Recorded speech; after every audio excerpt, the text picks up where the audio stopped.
G'day. We're talking theme dynamics today, as in the Clifton StrengthsFinder talent themes. And today we're going to look at learner and communication. So as they are, these talent themes that Gallup and the Clifton StrengthsFinder identify, they're common words used in the English language. So learner is a strategic thinking talent. Now, someone with high learner is someone who loves the process of learning. It may not necessarily be the outcome of what they learn, it's the actual journey. And it's the way they think and process information is this insatiable hunger to want to learn more. And then, once they develop that learning, they pass that on to others. And they want to share that knowledge with others in the hope that others will want to learn as well. The converse side of that is, not everyone wants to learn. So passing on knowledge and information isn't always what people want to hear. When we talk hearing, we then think about the talent theme, communication. Now, as everyone knows, we all communicate in our own wondrous and various ways, but communication as a talent is an influencing theme. It comes from the domain of influencing and inspiring others. So communication, or people high in the communication talent, are ones who love to use their words, either in written or spoken form. And they can put thoughts into words and communicate where other people may not be able to. You hear the phrase tongue-tied. Well, quite often people that lack high communication get their tongue tied. More often than not though, people with high communication just let it flow. And they like the sound of their own voice. They like hearing those words or reading those words that they've come up with before they actually process or think about that information. So you look at it from the difference between communication and learner. Communication will want to talk before they think, where learners will want to think before they talk. And this is where they can really combine and unite and help each other out. So a strategic thinker who has learner will process information and have it all up inside their mind, but they may not be able to articulate it. So by partnering with someone who has communication and being able to understand what that person's learnt and then articulate that in a work environment or in a relationship, is going to empower the people involved. So they're two very, very resourceful talents.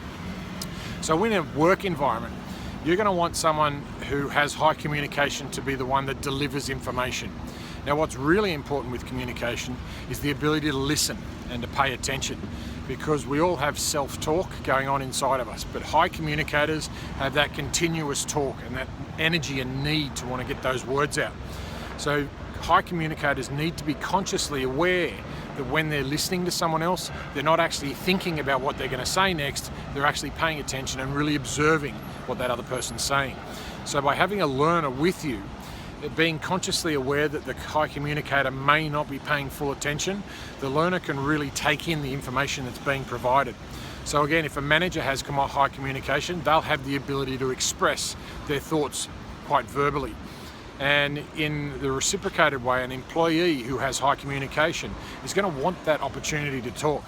So if you have someone in your team with high communication, allow them that opportunity. They are going to put their hand up, they are going to want to provide some sort of verbal diarrhea, and more often than not, they sense that other people may be afraid to ask questions or put forward their 2 cents worth. So a high communicator will be more than willing to do that on their behalf. But however, it does at times become a bit domineering and dominant, where a high communicator may take the stage and may take over the team and not allow others to talk.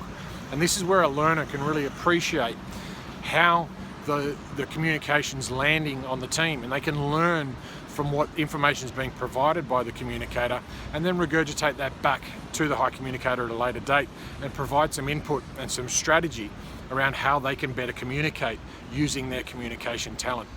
So once again, they're two really, really powerful themes. They can conflict because a learner, let's put it this way, let's say a high communication person has a problem or an issue, and they just want to express it. They want to get it off their chest.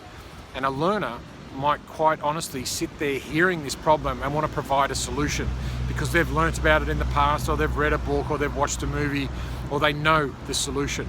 A learner needs to take a look at themselves and actually think, hang on, maybe this person with high communication, it just wants to talk.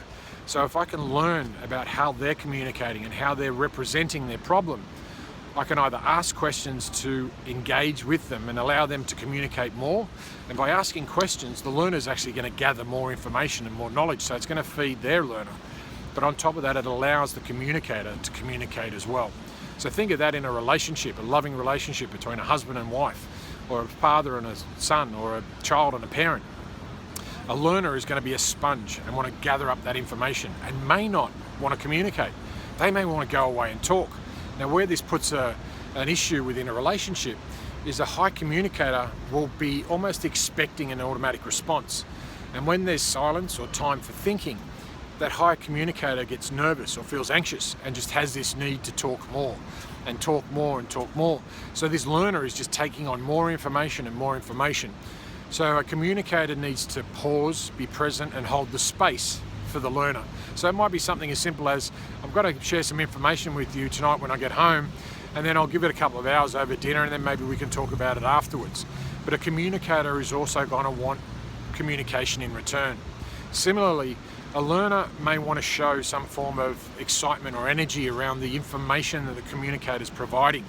Acknowledgement, even just a simple yes, I agree, I understand, I'll process that, I'll go away and think about it.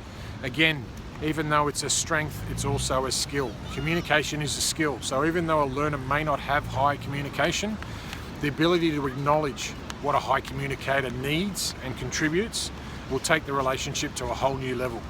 And this is about engagement and communication, and not as a talent, as a skill. So open up that dialogue between work colleagues, management, employees, in relationships within family, and even within yourself.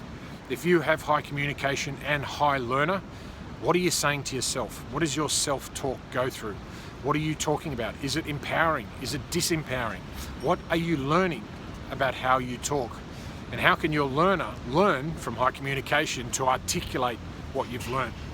And teachers are great learners, and more often than not, when we do coach teachers, they have learner in their top 5 or very high up. So remembering, the Clifton StrengthsFinder gives you the opportunity to identify your top 5 talents out of 34. You can have all 34 for a higher price. However, as coaches, we recommend you focus on your top 5. Being brought up in a society where we focus on weakness and flaws, if you open up all 34, generally you'll be conditioned to go straight down to 34 to see what's wrong with you and see what you can improve on.